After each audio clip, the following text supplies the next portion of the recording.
গেল বেশ কয়েকদিন ধরেই আলোচনার টেবিলে ছিল হামজা চৌধুরীর দলবদলের ইস্যু। অবশেষে দলবদলটা হয়েই গেল। লেস্টার সিটি থেকে অফিসিয়ালি শেফিল্ড ইউনাইটেডে পাড়ি জমিয়েছেন বাংলাদেশের এই মিডফিল্ডার। প্রিমিয়ার লিগের বদলে তাকে এখন দেখা যাবে ইংলিশ চ্যাম্পিয়নশিপে, যেখানে তার মূল লড়াই হবে নতুন দলকে ফের ইংলিশ ফুটবলের সর্বোচ্চ পর্যায়ে নিয়ে আসা। তবে এসব কিছু ছাপিয়ে মূল বিষয় হলো হামজার নতুন পরিচয়।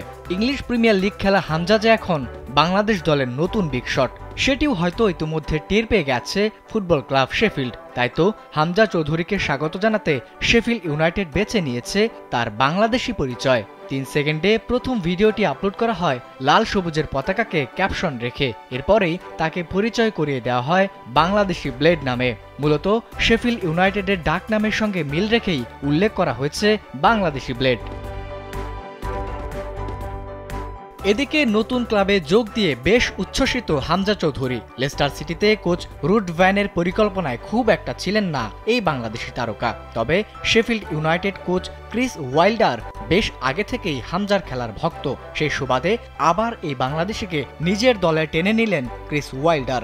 দলে যোগ দেওয়ার পর প্রথম সাক্ষাৎকারে হামজা জানান, দলে যোগ দেওয়ার পর তিনি বেশ উচ্ছ্বসিত। জানালেন শেফিল্ডকে প্রিমিয়ার লিগে ফেরানোর পথে সাহায্য করতে চান তিনি।